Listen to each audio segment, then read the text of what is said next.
Fala, renovados, aqui é o Max. Tá começando mais um podcast Vida Renovada. Hoje é quinta, o dia do sermão da semana.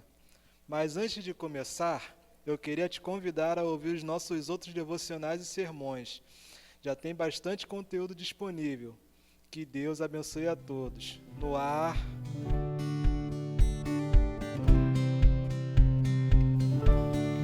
E hoje nós vamos dar continuidade à nossa série de pregações sobre os profetas menores. Jonas é um dos profetas bem conhecidos, né? Entre os profetas menores, a história dele é bem conhecida. Mas existem muitos aspectos do livro de Jonas que muitas vezes a gente não presta atenção, porque a gente já acostumou a associar Jonas apenas como aquele profeta que foi engolido pelo peixe grande. Mas existem muitas coisas que a gente pode aprender até ele chegar nesse evento do peixe grande. Eu queria que vocês abrissem no livro de Jonas e a gente vai estar lendo o primeiro capítulo, Jonas 1:1, que diz assim, na NVI: Veio a palavra do Senhor a Jonas, filho de Amitai, com esta ordem: Vá depressa à grande cidade de Nínive e pregue contra ela, porque a sua maldade subiu à minha presença. Mas Jonas fugiu da presença do Senhor, dirigiu-se para Tarsis, desceu à cidade de Jope, onde encontrou um navio que se destinava àquele porto. Depois de pagar a passagem, embarcou para Tarsis para fugir do Senhor. O Senhor, porém, fez soprar um forte vento sobre o mar, e caiu uma tempestade tão violenta que o barco ameaçava arrebentar-se. Todos os marinheiros ficaram com medo, e cada um clamava a seu próprio Deus, e atiraram as cargas ao mar para tornar o navio mais leve. Enquanto isso, Jonas, que tinha descido ao porão, se deitara, dormia profundamente. O capitão dirigiu-se a ele e disse: Como você pode ficar aí dormindo? Levante-se e clame ao seu Deus. Talvez ele tenha piedade de nós e não morramos. Então os marinheiros combinaram entre si: Vamos lançar sorte para descobrir quem é o responsável por essa desgraça e quem que se abateu sobre nós. Lançaram sorte e a sorte caiu sobre Jonas. Por isso lhe perguntaram: Diga-nos, quem é o responsável por esta calamidade? Qual é a sua profissão? De onde você vem? Qual a sua terra? E a que povo você pertence? Ele respondeu: Eu sou hebreu, adorador do Senhor, o Deus dos céus, que fez o mar e a terra. Como eu falei, nós podemos ver algumas características do livro de Jonas diferente dos livros dos outros pequenos profetas. Porque normalmente os outros profetas, eles vinham com aquela palavra do Senhor, eles profetizavam algo que estava para acontecer bem depois, né, bem adiante. E o livro de Jonas, se nós formos ler os 3 capítulos, a gente vê que ele é mais um livro histórico, um livro que conta uma narrativa de um fato histórico. Às vezes, tem pregadores que não acredita que o livro de Jonas seja uma história real. Trata-o como uma parábola ou como uma história, né? Mas tudo evidencia, porque existem outros relatos na Bíblia que cita Jonas, cita sobre o ministério de Jonas. E aí nos dá a entender que realmente foi um livro que conta fatos históricos, de coisas que realmente aconteceram. Uma coisa interessante que a gente pode observar também no livro de Jonas, se a gente for ler, a gente vê a total submissão da natureza à ordem de Deus. Fala que o vento que o barco balançou por causa do vento forte, fala da tempestade, fala da questão do peixe grande que engoliu Jonas. Então a gente vê que a natureza está totalmente submissa a Deus. O único ser da natureza que resiste à vontade de Deus é o homem, é o ser humano. Toda a natureza está sujeita à ordem de Deus. Só nós, que muitas vezes resistimos, porque nós achamos que a nossa vontade, ou que nós sabemos, entendemos o que é melhor para nós do que Deus.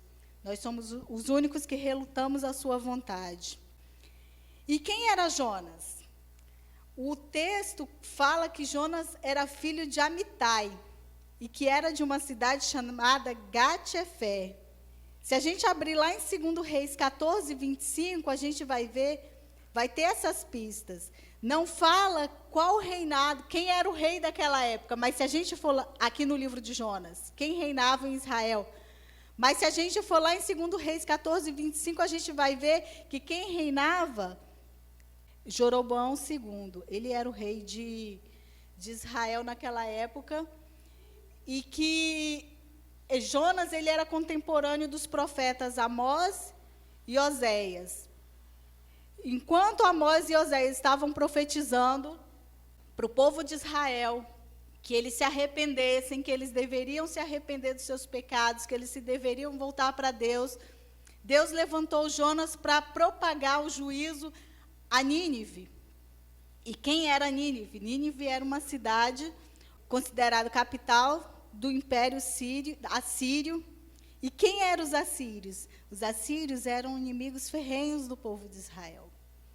Os assírios foi quem derrubou o reino do norte. Vocês lembram que foram divididos as tribos entre reino norte e sul, e os assírios, eles aniquilaram o reino do norte. Então, existia todo um contexto, toda uma guerra entre esses povos, e faziam que Jonas não quisesse obedecer àquela ordem de Deus, aquele mandado de Deus de ir pregar a Nínive, apesar de que Deus havia mandado Jonas pregar contra a cidade de Nínive.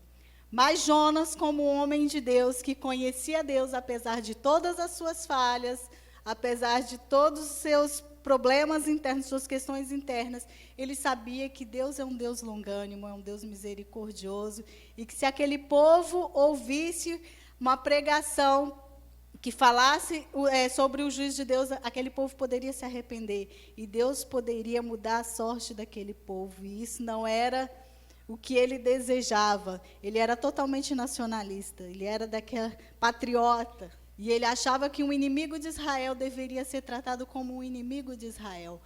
Mas aí nós vemos mais uma vez, através do profeta Jonas, do livro do profeta Jonas, que Deus é um Deus que governa sobre todas as nações, governa sobre todos os povos.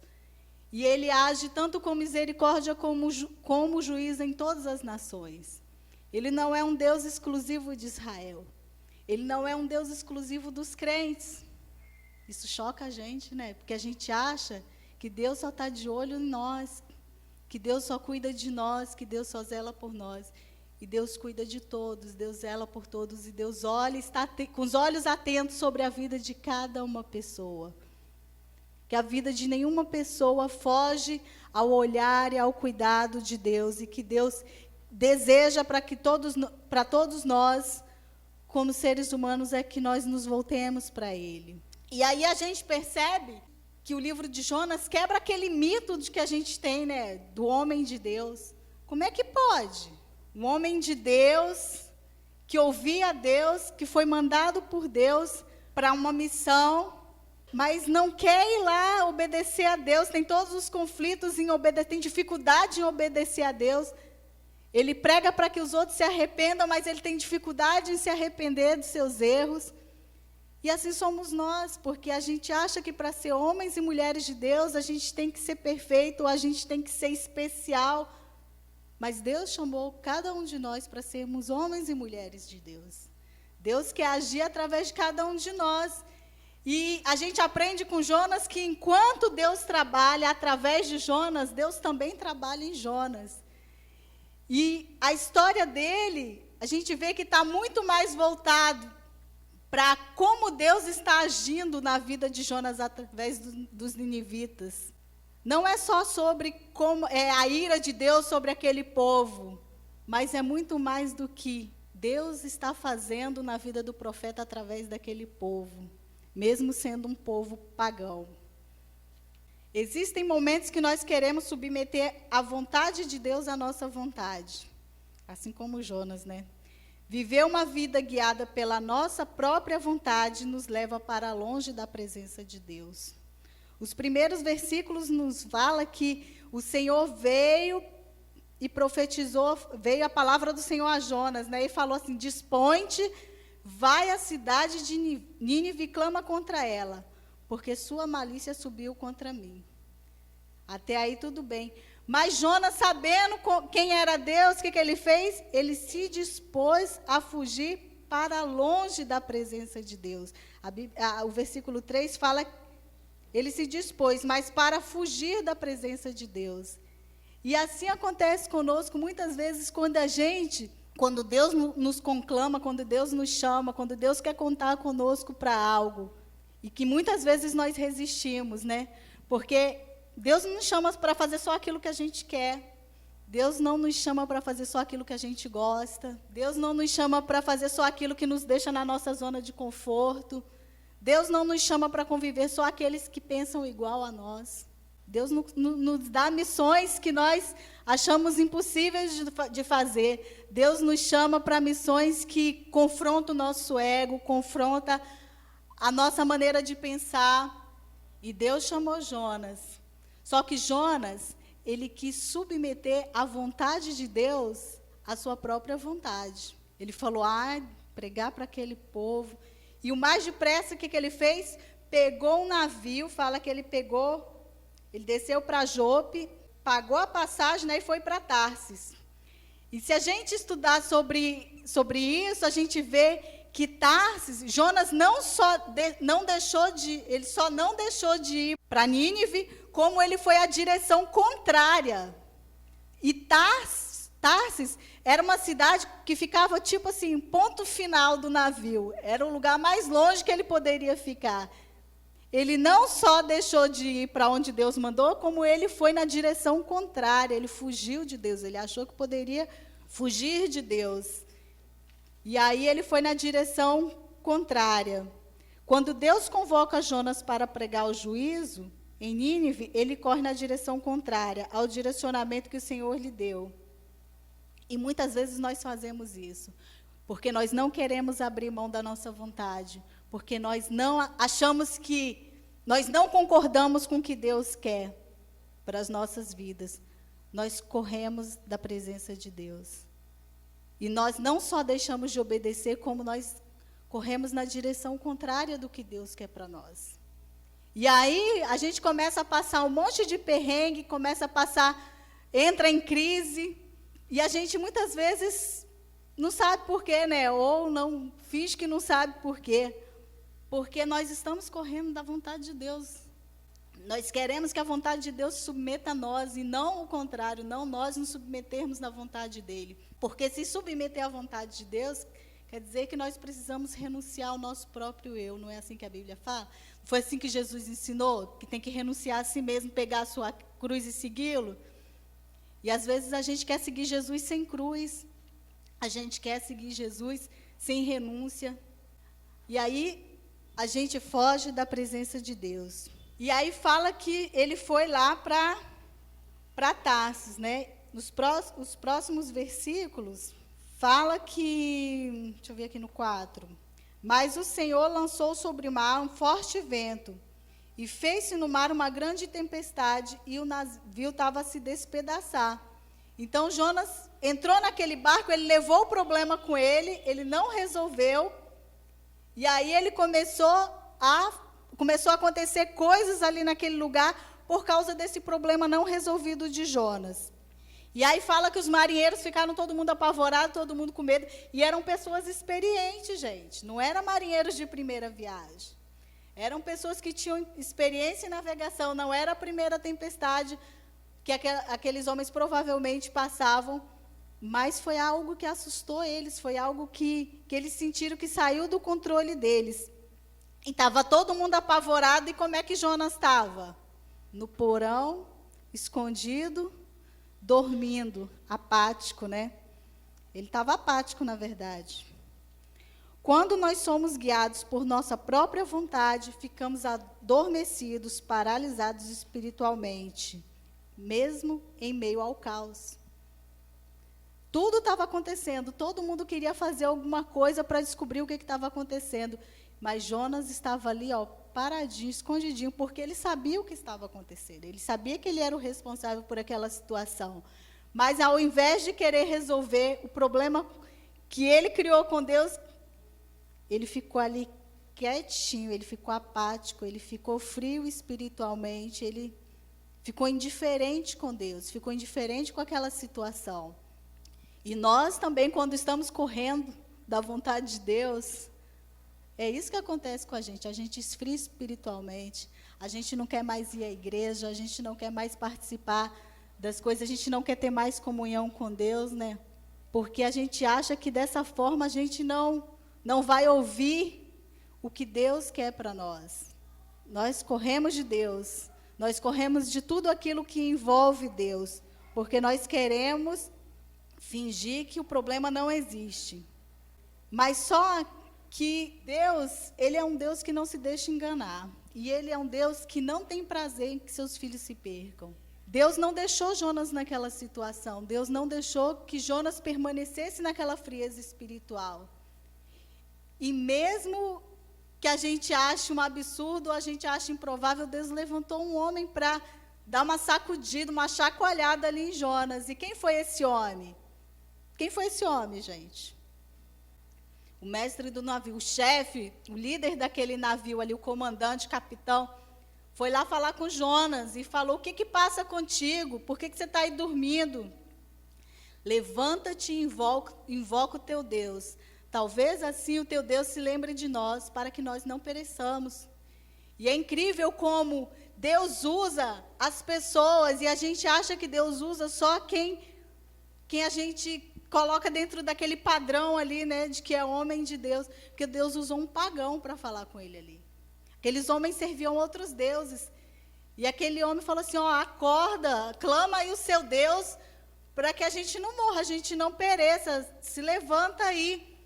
E às vezes a gente precisa dessa chacoalhada, a gente precisa que alguém, fala, acorda. Deus levanta pessoas, levanta situações para nos fazer ver que a gente precisa reagir, a gente precisa levantar as adversidades da vida. A gente não pode se entregar, a gente não pode ficar apático, a gente não pode ficar achando que o tempo vai resolver as coisas.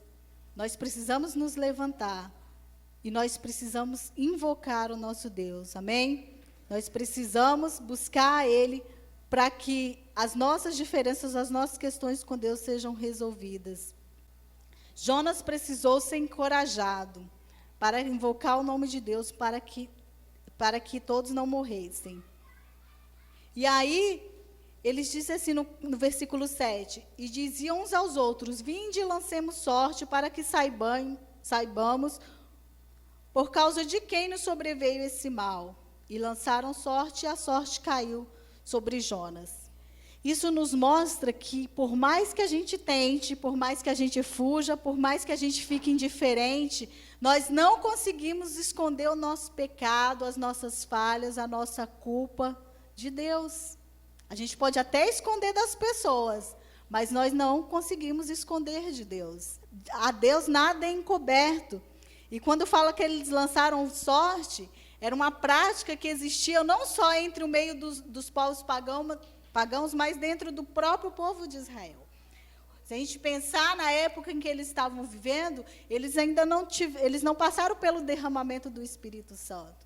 Então, era uma forma de que Deus revelava a sua vontade para aquele povo.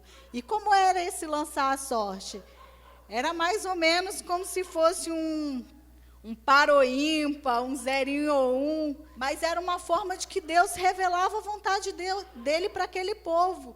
E quando eles lançaram a sorte que caiu ali sobre Jonas, o pecado de Jonas veio à tona.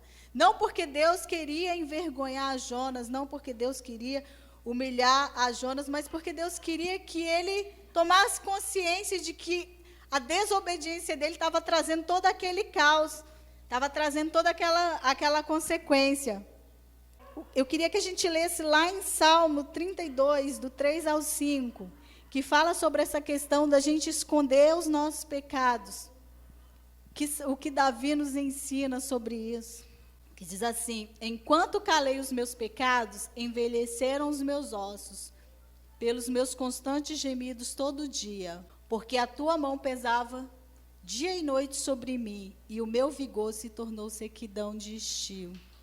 Então, enquanto ele se calou, enquanto ele escondeu o pecado dele, o corpo ele tinha sintomas físicos, o corpo dele sentia, o espírito dele sentia, a alma dele sentia. Ele sentia o pesar da mão de Deus, não no sentido de que Deus estava pesando a mão sobre ele, mas dele ter consciência de que ele estava em desobediência com Deus. Ele não conseguia ter sossego, ele não conseguia ter paz, porque ele sabia que ele estava indo na contramão da vontade de Deus. E é isso que o pecado faz com a gente, ele nos separa de Deus. A desobediência nos separa de Deus. E por mais que a gente tente fugir, a nossa consciência vai trazer à tona que nós precisamos nos arrepender, que nós precisamos nos voltar para Deus, que nós precisamos nos quebrantar diante de Deus, para que o nosso pecado não nos consuma, para que nós não sejamos consumidos por esse pecado, por essa falha.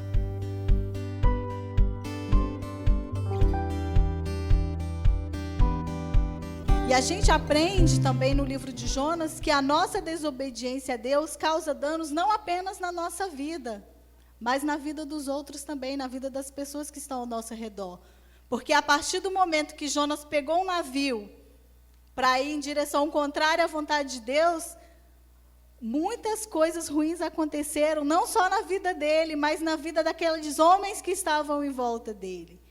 E aqueles homens estavam temerosos, estavam aflitos, com medo de morrer, né? Porque eles não tinham visto, eles sabiam que existia algo espiritual por detrás daquilo ali. Eles sabiam que aquilo ali não era uma ação natural, simplesmente. Que existia algo espiritual. E por isso eles lançaram sorte. Quando a sorte foi sobre Jonas, e eles começaram a perguntar: de onde você vem, quem você serve? Que ele falou que ele servia ao Deus Todo-Poderoso. Não é isso? Declara-nos agora, por causa de quem nos sobreveio este mal. Qual a tua ocupação? O que você faz? Né? De onde você vem? Qual a sua terra? Eles queriam informações sobre Jonas e sobre o Deus que Jonas servia, para que eles tentassem solucionar aquela situação. Jonas era consciente de que era culpado do que estava acontecendo. Só que isso não impediu que as pessoas à sua volta fossem atingidas. Nossa desobediência em submissão à vontade de Deus atinge também as pessoas que convivem conosco. E aí eu fico imaginando quantas vezes, quantas famílias, quantas situações nós não passamos que nós prejudicamos ou fomos prejudicados por uma questão que não era nossa, mas por consequência da desobediência de outras pessoas. E aí eu fico pensando quantos relacionamentos, quantos filhos não estão pagando por relacionamentos mal escolhidos por seus pais. Porque Deus muitas vezes fala: não se meta com povos estrangeiros. Não foi isso que Deus falou para o povo de Israel? Lá na terra que você vai entrar, não se case com mulheres estrangeiras. E eles foram lá e casaram. E às vezes a gente faz isso, né? Deus fala: não faz, e a gente vai lá e faz, porque a gente acha que nós sabemos mais do que Deus. Quem sabe o que é melhor para nós somos nós mesmos, só que não, né? E aí as consequências vêm não só para as nossas vidas, como para a vida daqueles que nos cercam. E isso é muito sério, porque depois a gente não sabe como reverter essa situação, né? Quantos negócios mal feitos, porque Deus fala não faz, e a gente vai lá e faz, porque a gente acha que sabe mais do que Deus. E aí depois a gente quebra a cara, ou a gente culpa Deus, né? Ou a gente se arrepende e escolhe obedecer a Deus. Aqueles homens, embora eles soubessem que o que eles estavam passando naquele navio ali era culpa de Jonas, o que aconteceu? Fala lá no versículo 11 assim: disseram-lhe: que te faremos para que o mar se nos acalme? Porque o mar se ia tornando cada vez mais tempestuoso, a coisa ia piorando cada vez mais. E aí Jonas falou assim, respondeu-lhe: tomai e lançai-me ao mar, e o mar se aquietará. porque eu sei que por minha causa vos sobreveio essa grande tempestade. Só que no versículo 13, aqueles homens, mesmo sabendo que eles estavam passando por aquilo por causa de Jonas, eles continuaram remando. Fala que eles continuaram remando aqui, ó. Entretanto, os homens remavam, esforçando-se para alcançar a terra, mas não podia, porquanto o mar se ia se tornando cada vez mais tempestuoso contra eles. Às vezes a gente sabe que a gente está ligado a uma pessoa que está nos intoxicando, né? A gente sabe que a gente está passando uma situação por causa de um relacionamento que não é aprovado por Deus. Às vezes a gente está passando por uma situação porque a gente sabe que a gente não está no centro da vontade de Deus, mas a gente está remando ali, a gente está tentando achar um jeito, o nosso jeito para resolver o negócio.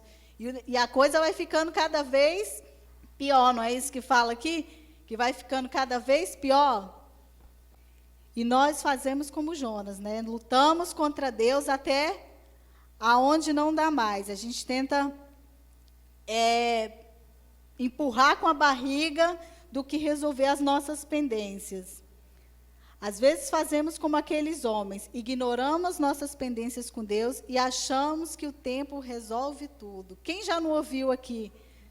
O tempo tudo resolve. Com o tempo tudo entra no lugar, né? Tudo acha seu lugar. E a gente vê que não é bem isso que acontece. Às vezes a gente leva um problema, leva uma questão por anos na nossa vida ou pela vida inteira, porque nós não queremos ter a coragem de ser confrontados pela vontade de Deus. Nós não nos deixamos ser confrontados. Então, é melhor a gente ficar ali no nosso cantinho, quietinho, esperando que as coisas se resolvam, e elas não vão se resolver. Elas vão apenas ser mascaradas, ou vão ser pioradas. E uma coisa bem interessante que aconteceu aqui nessa história, ao final, que aí eles acabaram tendo que se livrar de Jonas. Eles não viram outra solução a não ser jogar Jonas no mar. E como eu falei, às vezes tem pessoas que são tóxicas para as nossas vidas, que a gente está vendo que não faz bem para a gente, que não são boas influências para nós, pessoas que não nos dão bons testemunhos, que nos afastam de Deus, mas nós não queremos nos desligar dessas pessoas de jeito nenhum. E a gente prefere abrir mão do nosso relacionamento com Deus do que abrir mão de estar com essas pessoas, de nos desligarmos dessas pessoas. Ou, às vezes, nós somos a pessoa que é tóxica, né? A gente está prejudicando alguém, a gente está fazendo algo que está atingindo alguém, mas nós preferimos isso do que abrir mão, do que nos afastarmos ou consertarmos aquela situação. E aí fala que aqueles homens, eles clamaram ao Senhor. Eram homens pagãos, como eu falei, eram homens que serviam a outros deuses. Homens que não tinham, talvez eles pudessem ter ouvido falar no Deus de Israel, nas coisas que o Deus de Israel fazia, mas não era o Deus que eles serviam. Mas eles clamaram ao Senhor, diz assim, então eles clamaram ao Senhor, no 14, e disseram, Senhor, rogamo-nos-te, para que não pereçamos por causa da vida desse homem. E não faças cair sobre nós este sangue, quanto a nós, inocente, porque tu, Senhor, fizeste como te aprouve. E é engraçado que o profeta, o homem de Deus, não conseguiu se quebrantar, não conseguiu se arrepender, não conseguiu se humilhar como aqueles homens que não conheciam a Deus, se humilharam, se quebrantaram e se colocaram diante de Deus.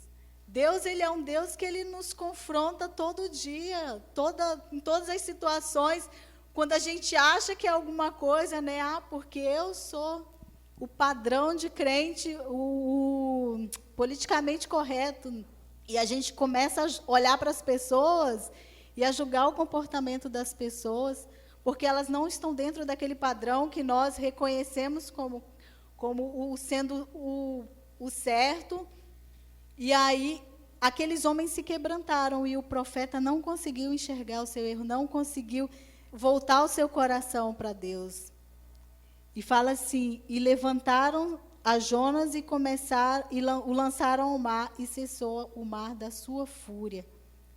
E nós queremos, em vez de rogar, e quando fala assim que eles rogavam a Deus, eu fui pesquisar no dicionário, o significado de rogar. Rogar é muito mais do que você fazer uma oração, é muito mais do que você fazer um pedido. É você pedir com insistência, é você pedir com humildade, é você implorar, se humilhar, suplicar.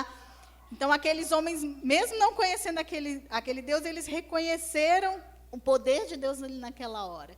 E eles se humilharam, porque eles sabiam que só dessa forma a fúria do mar, né, aquilo que estava acontecendo, poderia ser detido através do clamor a Deus. E por que Jonas não conseguia enxergar como aqueles homens enxergaram e se humilharam, e eles não conseguiam se quebrantar como aqueles homens? Porque o coração de Jonas estava cheio de ressentimento. Como eu falei, Jonas olhava para aquelas pessoas como inimigos. Ele queria mais que eles fossem destruídos, porque eles eram cruéis, eles eram pecadores, eles eram perversos, eles eram imorais. Era tudo aquilo que o profeta reprovava. E ele estava com seu coração cheio de ressentimento. E Deus querendo agir através da vida dele, e ele se limitando, porque ele não queria que Deus agisse também na vida daquele povo, porque aquele povo não estava dentro dos padrões que ele considerava o correto. Ele queria mais era a vingança, ele estava com sangue nos olhos. Ele queria mais era que Deus fulminasse aquele povo, que ele fulminasse os assírios, como se Deus viesse e trouxesse a vingança de tudo aquilo que os assírios já tinham provocado no povo israelita. E aí a gente vê que o ressentimento, ele aprisiona. Ao longo da minha caminhada cristã, eu aprendi isso: perdoar liberta, e liberta quem perdoa. Então, perdoar, muitas vezes, não quer dizer que é porque eu estou com vontade de perdoar. Perdoar é uma escolha, meus queridos. Às vezes, a pessoa nos machuca, nos fere, nos faz de gato e sapato, aí vai lá, se desculpa, daqui a pouco vem e faz de novo, e a gente fica remoendo aquele sentimento, e aquilo ali vai trazendo ressentimento para o nosso coração. Mas aquilo ali aprisiona a gente. Jonas estava aprisionado.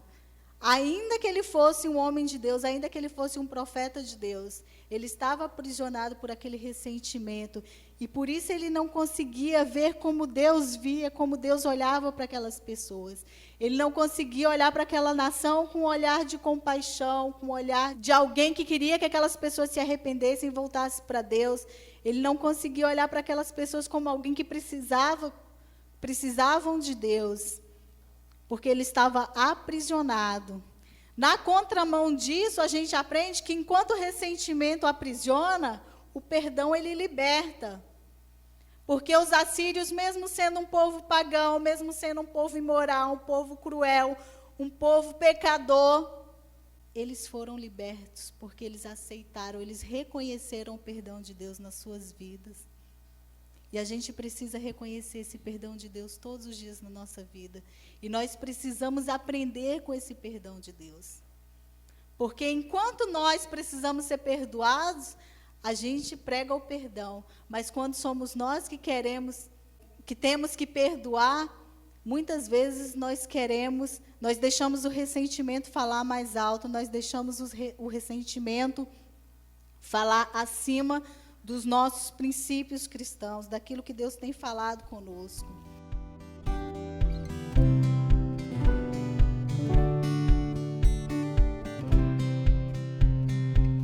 E aí, fala que Jonas, o capítulo 1 termina falando que Jonas, que eles jogaram ele no mar, e no 17 fala assim: deparou-se o Senhor um grande peixe para que tragasse a Jonas. Esteve Jonas 3 dias e 3 noites no ventre do peixe. Ali, depois que Jonas foi jogado no mar, diz que veio um grande peixe e engoliu Jonas. E aí, às vezes, a gente pode pensar assim, pensar como Jonas, né? Se a gente tiver com o coração ressentido, o que a gente vai pensar? Deus castigou Jonas. Viu? Deus foi lá, ele não quis obedecer a Deus, Deus foi lá e deu o castigo para ele. Se a gente tiver com o coração assim, vai acontecer alguma coisa com a gente, como aconteceu com Jonas. Deus está fazendo isso porque Deus está castigando. E, na verdade, está no ventre de uma baleia não, né? Porque eles falam que é uma baleia, mas só que a Bíblia fala de um grande peixe, que a gente não sabe se é uma baleia. Mas o tempo que Jonas estava ali no ventre daquele peixe foi um tempo reservado por Deus. Deus estava, na verdade, protegendo Jonas. É possível pensar desse jeito? Imagine, você no fundo do mar, cercado de perigos, foi a forma que Deus encontrou de guardar Jonas. E às vezes Deus usa métodos e formas nas nossas vidas que a gente não entende, né? E muito mais do que falar assim, é um castigo de Deus para a vida de Jonas, eu vejo que foi um cuidado de Deus e um tempo que Deus reservou para Jonas. Um tempo de reflexão. Jonas teve 3 dias para pensar em tudo o que estava acontecendo, para pensar nas suas atitudes com Deus e tudo aquilo que estava acontecendo na vida de outras pessoas por causa da sua teimosia, da sua desobediência. E às vezes a gente precisa desse tempo de reflexão, né? Deus precisou colocar Jonas num lugar onde ele não tinha o controle das coisas, onde ele não podia se mexer, onde ele não podia fazer nada. A única coisa que restava para ele era pensar. Pensar e clamar a Deus. E às vezes a gente se encontra em situações assim, que as coisas não estão no nosso controle. E agora, o que eu vou fazer? Ou como eu vou sair dessa? Como é que eu posso resolver esse problema? E a gente não consegue enxergar soluções, porque a solução está em Deus. E aí o que nos resta, o que restou para Jonas, é a gente clamar a Deus, a gente começar a pensar o que nos levou até aquela situação, o que nos levou naquele lugar de reflexão. Por que nós estamos nesse lugar de reflexão? E começar a clamar a Deus, começar a buscar a solução em Deus. E aí a gente vê no capítulo 2, um Jonas diferente, né? Quando ele faz aquela oração, ele faz uma oração a Deus, a gente percebe o quebrantamento do coração dele, a gente percebe que ele se volta para Deus, e no final ele fala assim: falou, pois, o Senhor ao peixe, e este vomitou a Jonas na terra. Deus deixou Jonas o tempo necessário para que ele precisou para pensar nas coisas que estavam acontecendo. Só que esse tempo de reflexão não é um tempo que dura para sempre. É um tempo necessário que cada um de nós precisamos. E cada um de nós funcionamos de formas diferentes. Tem pessoas que são mais aceleradas, tem pessoas que são mais melancólicas, mais calmas. Então, cada um tem o seu tempo para refletir com Deus. Deus vai te dar o tempo necessário, mas depende de nós, depende do nosso ritmo, para que Deus dê a ordem de que o peixe vomite Jonas. Não foi isso que fala aqui? Que Deus deu a ordem e o peixe vomitou Jonas na terra? Vomitou na terra, não foi nem na água, não. Deus já colocou ele no lugar certo. E Deus quer nos colocar também no lugar certo, na situação certa. Mas nós precisamos refletir sobre essas coisas. Nós precisamos ter consciência do porquê as coisas acontecem na nossa vida. E Deus quer dar essa direção para nós. Mas vai depender do ritmo de cada um, do quanto nós queremos ouvir e refletir sobre a vontade de Deus para as nossas vidas. Uns demoram mais, outros menos. Vai depender de como cada um vai reagir. E aí, no 3, o que acontece? Jonas vai até Nínive, prega, só que ele vai assim, obedece por obrigação, né? Ele vai lá e prega aos ninivitas aquela pregação assim, aquele discurso: se você morrer hoje, você vai para o inferno. Tipo assim, ele não demonstra nenhum tipo de misericórdia por aquele povo. Ele não demonstra nenhum tipo de afeição por aquele povo. E fala que ele percorreu a cidade em 3 dias.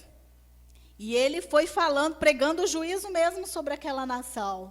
Só que ele não foi surpreendido, né? Porque ele já sabia que Deus poderia fazer. E aquele povo começou a se arrepender, caiu um quebrantamento, um arrependimento naquela nação, que as pessoas começaram a se arrepender dos seus pecados, começaram a reconhecer os seus pecados e se colocar diante de Deus. Até que a notícia chegou a quem? Ao governo maior, ao rei da nação. E ele propagou um jejum, não foi isso? Não é isso? Se a gente ler lá, a gente vai ver no capítulo 3. Ele propagou um jejum para aquela nação. E até entre os animais, crianças, adultos, o versículo 6 do capítulo 3 fala assim: chegou essa notícia ao rei de Nínive. Ele levantou-se do seu trono, tirou de si suas vestes reais, cobriu-se de pano de saco e assentou-se sobre a cinza. Aquele rei, ele se humilhou a um Deus que ele não conhecia. Ele tirou as suas vestes reais, ele poderia agir com arrogância, porque ele era o maioral naquele lugar. Mas ele se prostrou, ele reconheceu Deus como sendo maior do que ele, do que sendo a autoridade maior do que ele. E ele se prostrou. E eu acredito que Jonas talvez tenha ficado mais chateado, porque, ao contrário daquele povo, os ninivitas só precisaram de uma pregação. E Jonas, ele, por mais que ele quisesse pregar um discurso de juízo, de fulminação, ele era um evangelista sem ele saber, né? Porque mesmo pregando juízo, as pessoas se arrependeram, porque o poder não estava no pregador, como não está até hoje. O poder está na palavra. O poder está na ação da palavra nos nossos corações, quando nós abrimos o nosso coração para Deus. A palavra, ela faz efeito. E pode ser o mais intelectual, pode ser o mais rico, pode ser o mais famoso. A Bíblia fala em Hebreus o quê? Que a palavra, ela é cortante. Ela é mais cortante do que uma espada de 2 gumes. Ela corta. Ela nos confronta, ela traz a verdade, ela nos deixa em uma situação que a gente não consegue resistir ao poder de Deus.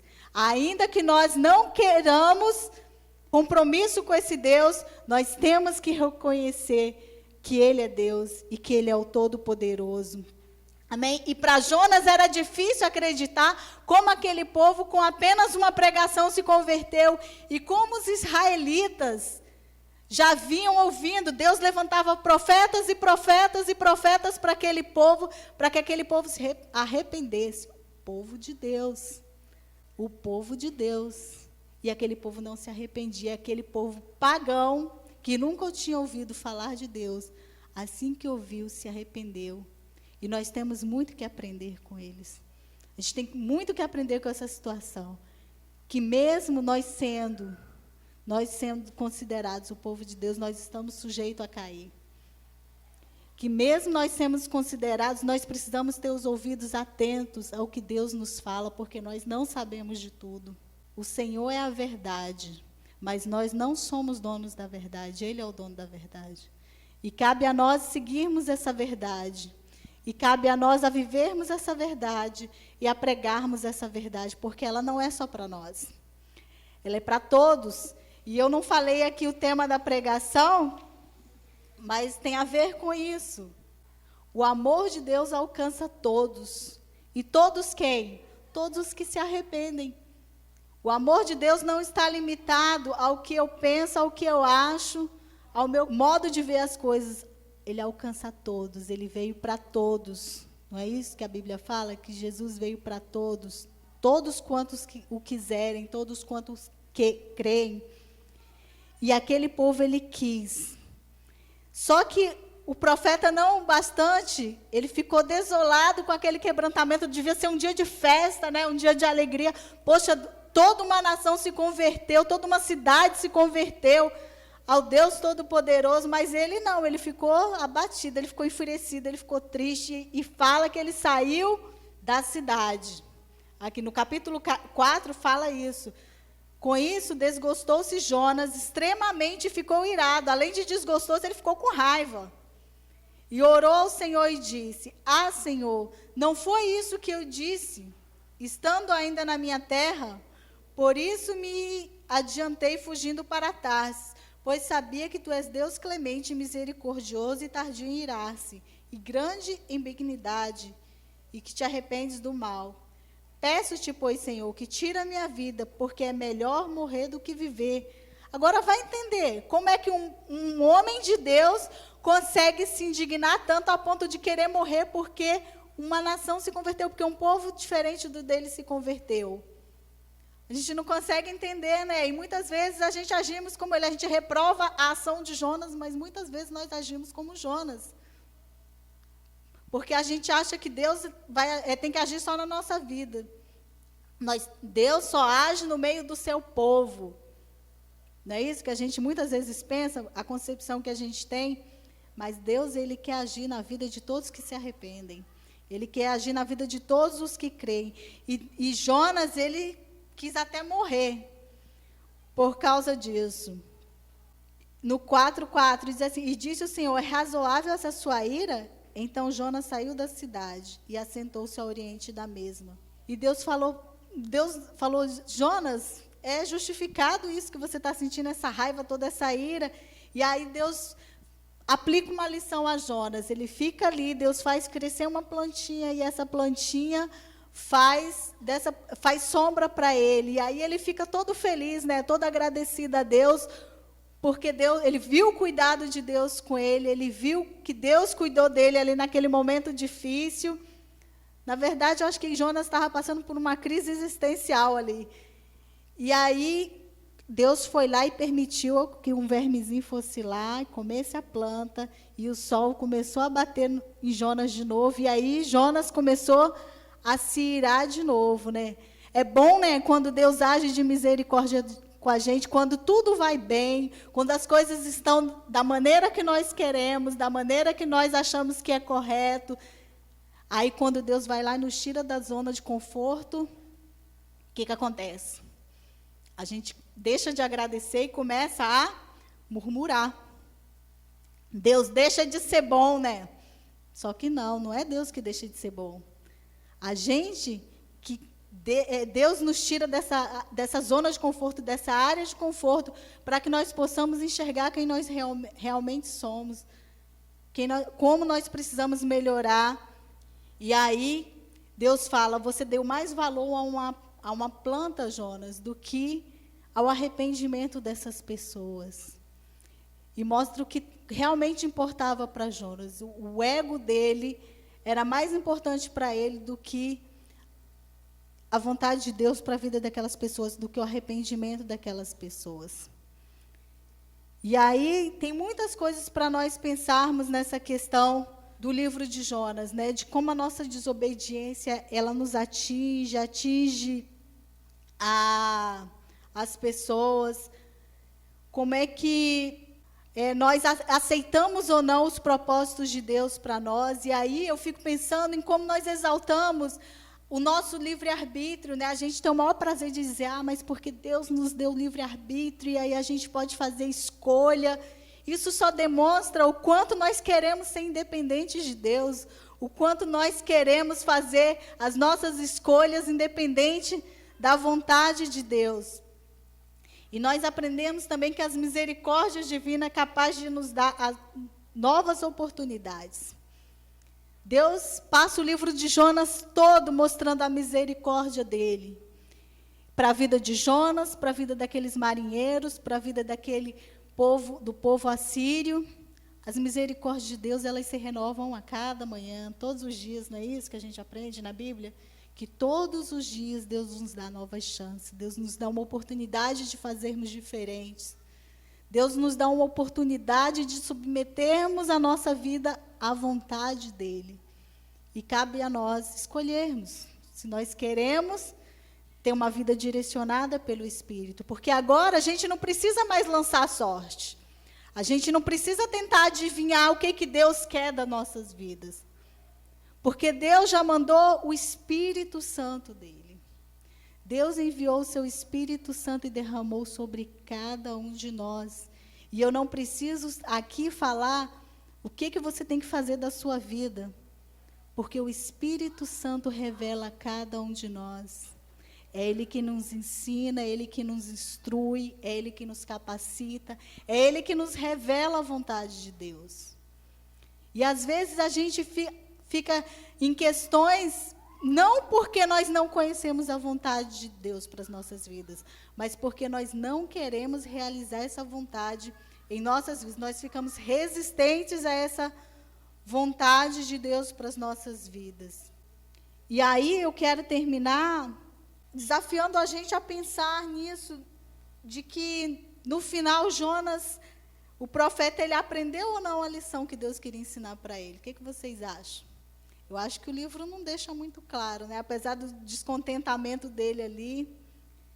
Mas mais do que saber o que aconteceu com Jonas, o efeito do que Deus fez ali nessa história, na vida de Jonas, é nós pensarmos essa noite o que nós temos feito da vontade de Deus para as nossas vidas. O que nós temos feito com essa vontade que Deus tem revelado, com aquilo que Deus tem falado conosco, com aquilo que Deus tem revelado para nós sobre o que Ele quer de nós, o que Ele quer das nossas vidas? Será que a gente está ignorando como Jonas fez? Será que a gente está indo na direção contrária? Não, eu acho que isso é coisa da minha cabeça, isso não é Deus, coisa nenhuma. Hein? Será que a gente está fugindo de ouvir Deus? Será que nós estamos aprendendo aquilo que Deus quer nos ensinar? Ou a gente vai passar a vida toda fugindo, correndo de Deus? Queria que você pensasse essa noite nisso.